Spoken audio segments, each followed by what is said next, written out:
not used to be in the hot seat. I said that the other day. One of the hard things is when you're used to answering the questions, it's more difficult when you have to ask the questions. Yeah. Welcome to Leadership in the Era of Overwhelm, a 6-part series with Dr. William Dijon and your host David Rogerson, designed for those leading learning in today's high-pressure world. With experience drawn from their real-life experience in education, join us each week to listen, connect, and bring your voice into the conversation.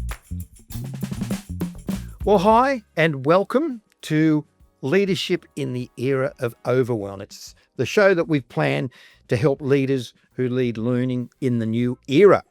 I'm David Rogerson. I'm a master's degree teacher. I'm a lecturer. I'm a mentor, and I currently work in the education sector. And today, we're going to start beginning a journey to unravel the fascinating world of advanced teaching and learning in an era of overwhelm. Good title. Joining me is Dr. William Dijon. He's the founder and the CEO of Unleash Learning. He has a 25-year award-winning career in education, and he holds a doctorate in teaching. One extra slice, extra stripe on your sleeve than me. Does that capture it all, William? It does. Fantastic. Now, in our first episode, we're going to look at what leaders need to know about the era of overwhelm. I'm going to be interested to hear what Overwhelm's all about. It's a perfect segue because there's a new book out. It looks something like this, okay? The Phenomenon of Overwhelm in Teaching and also in Education. Explain for us what you actually mean by an era of overwhelm, because when I first started working on this, I thought, oh, well, this is just another phrase or a description for I'm just not coping. Yeah. So I noticed maybe a couple of years before COVID, I started noticing some things. I've been in all over Australia, the US, working with educators and schools and leaders, and something was going on. And then COVID hit, and then after that, and I started noticing it. And what I noticed was I really said we're actually a new chapter. It's like saying before the internet and after the internet. Yeah. So I realized, and I started saying to leaders, I think you can't keep up. It's not possible anymore.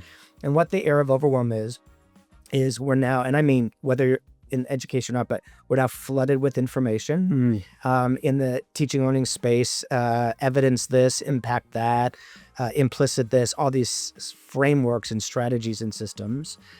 Things change on a dime. Yeah. People are webinars and podcasts and videos, and they're flooded. And what leaders have told me is what happens sometimes is teaching learning takes a back seat, not because they want that to be the case, or they don't know what's the way forward. And there is really a new way forward because nobody can keep up anymore. Yeah. So it's beyond just not coping.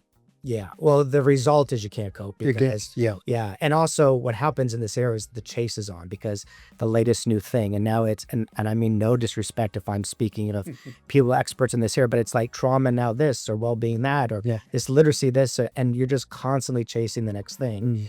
And also, there are now, my first book I wrote quite a while ago was a strategies book. I wouldn't write that book today because that would completely flood people again. So there are now Facebook groups where people share the latest strategy, and that keeps changing and changing. You can't keep up. It's not possible anymore. At the school level, how is overwhelm impacting teachers and leadership groups, but also those that are in the classroom trying to gain knowledge and learn? Well, for the leadership space, I mean, God, there's so many places to start from it. If your mental load is so high where you can't take any more in, sometimes what happens if there's a leader that's working to advance teaching and learning, some of the resistance they may get from the school is simply that they're going to protect their mental load because they can't handle anymore. They can't handle now it's this, now it's this, now it's this. And so, and also for leaders, but also teachers that I've talked about it in another place, the shadow belief happens that I'm not any good at what I do, and because you constantly question yourself.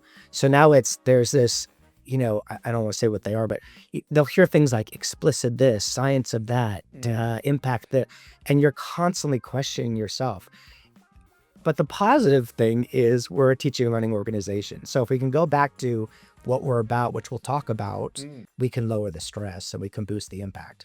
I'm glad you mentioned that, because we've got a number of episodes that we're going to be working through. So not only will we have a look at some of the things that are in the book, I'm really interested to dive a little deeper into your experience and what you've been seeing. But in your book, you actually have specific chapters that dive into what you call your keys of Unleash Learning. Can you just give us a quick overview of what those 6 keys are? Sure. And then maybe, if it's okay by you, over our future episodes, we might break some of them down and go and have a look at what the implications are, but more important, what is the solution you have for this era of overwhelm? So what are those 6 keys be? So the 6 keys are really, the way I like to think about it before I say what the keys are is, if you're trying to advance teaching and learning in the era of overwhelm, we've got to put a structure in place. And so it's like a ship. I talk about a ship, and you can't talk about the rudder without talking about the sail, and you can't talk about the sail without talking about the steer. I don't know if they call it a steering wheel on a ship. Yep. And the ship has to know where it's going. So we put a teaching and learning mission in, which we'll talk about later. And then there's 6 parts of the ship.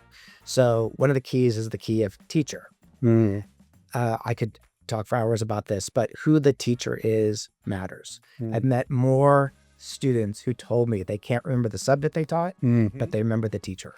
There's the key of engagement. So there's a certain kind of engagement that makes learning stick for everyone. I think we're going to talk about that later. Sure. There's which is one of my favorites, is the key of classroom, because that classroom is such a powerhouse tool for an educator to make learning stick for everyone. So is that where the environment of all this knowledge gained and exchanged, that's the epicenter of your ship? It's up at the captain's wheel somewhere? Or if there's an episode, because you need all parts of it. So the ship, if you don't understand the key of engagement, it doesn't matter what the key of classroom is. If you don't know what the key of plan is, so that's how we plan. There's a way to plan, and there's 3 parts to a lesson.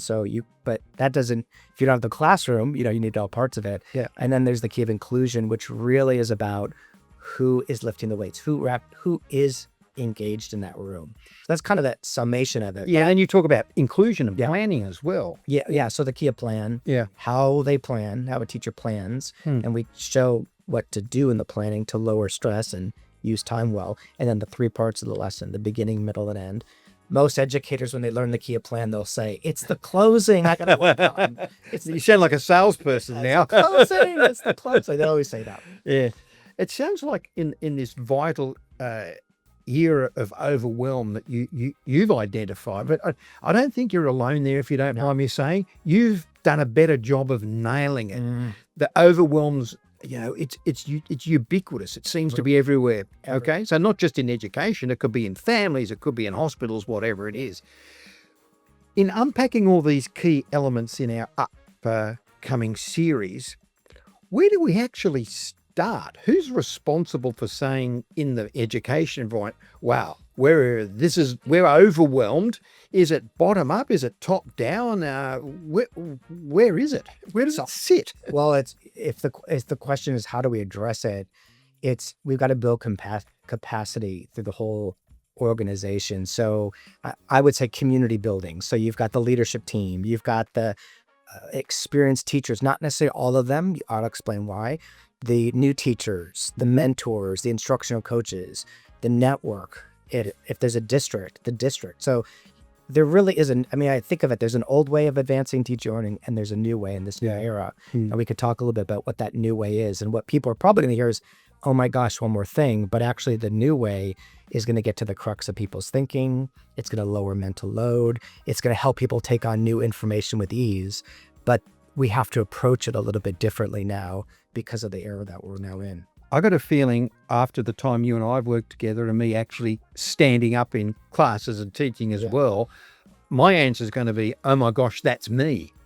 And all of a sudden, your experience and your own background and your knowledge and learning goes, wow, now I've got to handle this in a more adult way rather than just doing it randomly and hoping somehow I keep hitting the bullseye and getting it right. Yeah, and not burn yourself out. Because the old way is like juggling. The old way is trying to keep up. The old way is chasing the next thing. And also, the students we're working with, their mental load is through the roof. Absolutely. So it means that how we're getting learning to stick, we actually have to rethink that, because who the students are really matters right now. Yeah, and I'm going to be interested to hear your interpretation of what learning sticking actually is, because I think of a post-it note on my head, but I'm sure that's not what you had in time.